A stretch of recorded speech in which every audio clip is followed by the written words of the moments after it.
సిద్ధార్థ లోద్రా చాలామందికి తెలుసు అనుకుంటండి, తెలుసు కదా మీకు. ప్రభుత్వం తరఫున కేసులు వాదిస్తూ ఉంటారు. సిద్ధార్థ లోద్రా ప్రభుత్వం తరఫున కేసులు వాదిస్తారు. సిద్ధార్థ లోద్రా ఇప్పుడు అతనితో మనకబనేయండి అనే కదా ఖచ్చితంగా మాట్లాడుకోవాల్సిన అంశం ఉంది కాబట్టి నేను మీ ముందుకు వచ్చా ఆ పేరు పట్టుకుని. ఫస్ట్ ఏంటంటే, ప్రభుత్వం తరఫున వాదించే కేసులు ఏవై ఉండాలి? ప్రజలకు ఉపయోగపడే కేసులు అయితే కనుక ప్రభుత్వం తరఫున వాదిస్తున్నారు కాబట్టి తప్పులేదని అనుకోవాలి. ప్రజలకు ఉపయోగపడే కేసులు కాకుండా పార్టీ ఏదైతే రాజకీయాలకు సంబంధించిన కేసులు వాడతారు కనుక, అంటే వాళ్ళకు ఉపయోగపడే కేసులు వాడితే కనుక దానికి ప్రజాధనాన్ని వెచ్చిస్తే కనుక అది ఎంతవరకు కరెక్టు? అప్పుడు రాంగే అవుద్దిగా. ఇప్పుడు ఈ సిద్ధార్థ లోద్రా గారికి కోట్ల రూపాయల్లో ఫీజులు అయితే ఇస్తుంది ప్రభుత్వం. దేని గురించి అంటే కనుక ఏదైతే లెక్కర్ కేసు ఉందో అలాగా ఇలా చాలా కేసుల మీద. కాబట్టి ఫస్ట్ అయితే లైక్ చేయండి, విషయాలు మాట్లాడదాం. లైక్ చేస్తే వాస్తవం ఏంటో ప్రజలు తెలుస్తుంది. ఎప్పటిదాకా నాకు తెలియదు, నిజమండి నాకు తెలీదు. సిద్ధార్థ లోద్రాకి ఎంత భారీ మొత్తంలో డబ్బు ఇస్తారన్న విషయం ప్రభుత్వం తరపు నుంచి నాకు తెలియదు కాబట్టి తెలియదని చెప్తున్నా. మీకు తెలిస్తే ఖచ్చితంగా కామెంట్ రూపంలో తెలియజేయండి. ఫస్ట్ అయితే లైక్ చేయండి, నిజం ప్రజలు తెలియాలా. నా బాధ్యతగా ఏంటి నేను చెప్తున్నాను, మీ బాధ్యతగా లైక్ చేయండి. కొత్తగా మన ఛానల్ చూస్తే పక్కగా సబ్స్క్రైబ్ చేయండి. మీ అమూల్యమైన అభిప్రాయాన్ని కామెంట్ రూపంలో తెలియజేయండి. సిద్ధార్థ లోద్రాకి ఎంత భారీగా డబ్బు ఇస్తారని. ఏదైతే ఇప్పుడు టీడీపీ అధినేత సీఎం చంద్రబాబు నాయుడు గారు ఆస్థాన న్యాయవాది సిద్ధార్థ లోద్రాకు ఫీజులు చెల్లింప జాతర కొనసాగుతుందని చెప్పేసి ఒక వార్త చదివాను నేను. రాజకీయ కేసులకు ఇప్పటికే లోద్రాకు ప్రజాధనాన్ని కట్టబెట్టినటువంటి చంద్రబాబు నాయుడు గారి ప్రభుత్వం తాజాగా సోమవారం 1,15,00,000 ఫీజుగా చెల్లించింది. విన్నారా మీరు? 1,15,00,000 జస్ట్ ఫీజు అంటండి దానికి. సిద్ధార్థ లోద్రా గారు అసలు ఏం పెట్టుబుట్టారండి బాబు మీరు నిజంగా. ఈ మేరకు హోంశాఖ ముఖ్య కార్యదర్శి కుమార్ విశ్వజిత్ 2 జీవోలు జారీ చేశారు. జీవోలు వచ్చినప్పుడే దాన్ని వైసీపీలు చూసి దాన్ని ట్విట్టర్లోనూ అట్లు ఇట్లు పెట్టడం జరిగింది. నాలంటోడు చూసి తెలుసుకోవడం జరిగింది. అర్థమైందిగా. కాబట్టి ఈ మద్యం అక్రమ కేసు ప్రభుత్వం తరపున వాదనలు వినిపించినందుకు 65 లక్షలను, మద్యం అక్రమ కేసులో మాజీ ఐఏఎస్ అధికారి ధనుంజయ రెడ్డికి ఏసీబీ కోర్టు మంజూరు చేసిన డిఫాల్ట్ బెయిల్ను రద్దు చేయాలని కోరుతూ సిఐడి తరఫున వాదనలు వినిపించినందుకు లోద్రాకు 20 లక్షల ఫీజును, అంటే అదొక 65 లక్షలు, ఇదొక 20 లక్షలు, వీటికి 10% క్లర్కేజీ కలిపి మొత్తం 1,15,00,000 చెల్లించింది. గత కొన్ని నెలల్లో లోద్రాకు 5,11,00,000 కేవలం రాజకీయ కేసుల్లో వాదనలు వినిపించినందుకు రాష్ట్ర ప్రభుత్వ ఖజానా నుంచి ప్రజాధనాన్ని చెల్లించింది. గత కొన్ని నెలలుగా 5,11,00,000. బాబోయ్,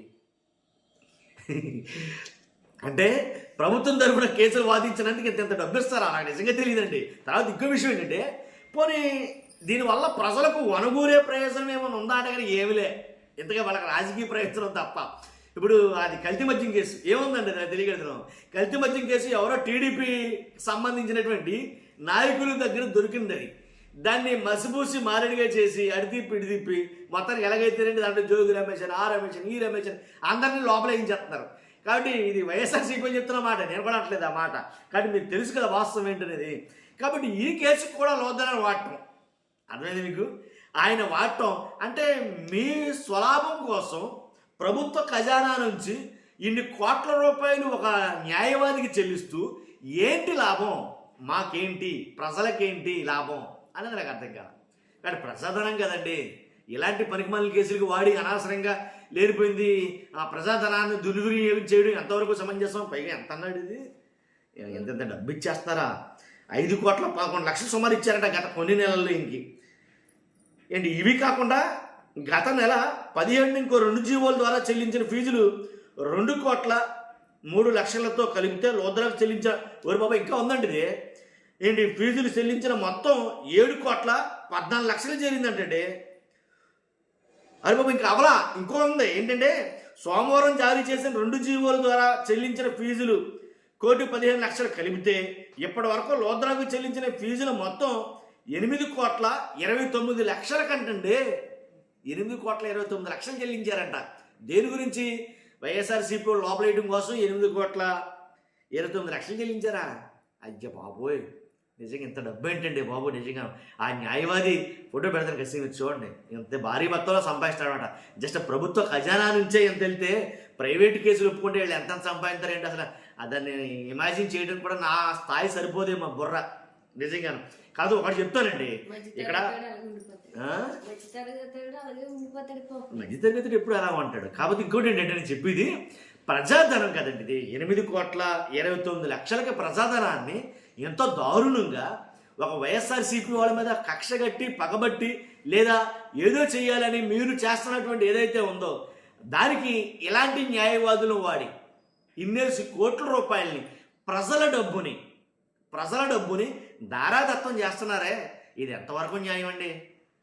ఇంత దారుణంగానా? ఇన్నిన్నేసి లక్షల ఫీజులా ఏం వాదిస్తాడండి నాకు అర్థం కాదు. ఓకే అంటే మీ ప్రైవేట్ మీ వ్యక్తిగత కేసులకి అట్లకి అతను వాడుకున్నారంటే అది వేరే విధానం. కాకపోతే ఇప్పుడు ఇంత దారుణంగా వాడుతున్నారంటే కనుక ఏ పార్టీ అయినా సరే అండి, ఇక్కడ నేను పార్టీలకు అతీతంగా చెప్తానండి, వీడియో వైసీపీ అయినా సరే నేను ఇదే మాట చెప్తా, జనసేన అయినా ఇదే మాట చెప్తా. కాకపోతే ఎంత భారీ మొత్తంలో ప్రజాధనాన్ని దుర్వినియోగం చేయటం, 8,29,00,000 ఒక వీధి బాగుపడిపోద్దేమో నన్ను అడిగితే కనుక, రోడ్లతోటి మంచినీళ్ళతోటి ఇలాగ మొత్తం ఎన్ని సకల సౌకర్యాలు చేసే ఇచ్చాము ఒక వీధికి. నన్ను అడిగితే కనుక 8,29,00,000 అంటే కనుక చేసే ఇచ్చండి, కొంచెం జాగ్రత్తగా చేస్తే కనుక. కాకపోతే ఇంకోటి ఏంటంటే ఏ కేసుకి చెల్లించారు, ఏ కేసులకి అంటే కనుక అది మద్యం కేసుకి చెల్లించారు చూసారు, అక్కడ మరీ ఘోరం అంటే అది. అసలు మద్యం కేసే ఫస్ట్ స్టార్ట్ అయిందే టీడీపీ నుంచి అని వైసీపీ వాళ్ళు చెప్తారు. ఆధారాలు కూడా అలా ఉన్నాయి, పక్క ఆధారాలతోటి ఫోటోలతోటి విత్ వీడియోలతోటి అన్ని ప్రూఫ్లతోటి బయటపెట్టారు. ఎవరైతే ఆ డెన్లో దొరికినాయో అవన్నీ కూడా మద్యం అసలు ఎక్కడెక్కడ దొరికేసి ఆంధ్రప్రదేశ్లో ప్రతిదీ మద్యం ఎక్కడే. కానీ ఆ మద్యం సాల్తీలు దొరికిన తర్వాత దానికి సంబంధించిన వాళ్ళు నాయకులు పక్కా టీడీపీ అని తెలిసిన తర్వాత అతనికనే వైసీపీ వాళ్ళకి లింక్ ఉందని చెప్పేసి ఏదో చెప్పి మొత్తానికి అడితిరిగి మొత్తం లోపలేశారు. ఆ తెలివితేటలని లాయర్కి ఉండాలేమో మొత్తానికి, అందు గురించి అంత చెల్లిస్తారా? అంతే ఉంటుంది ఖచ్చితంగా బహుశా. కాబట్టి ఇదండి నిజంగా. అంటే ఇప్పుడు ఆ జీవోల ద్వారా బయటకు వచ్చింది కానీ తెలిసింది కానీ లేకపోతే తెలియదు నా బొట్టుడికి ఇది. ఓకే అండి, మీ అభిప్రాయం తెలిసింది ఫస్ట్ అయితే. Thank you.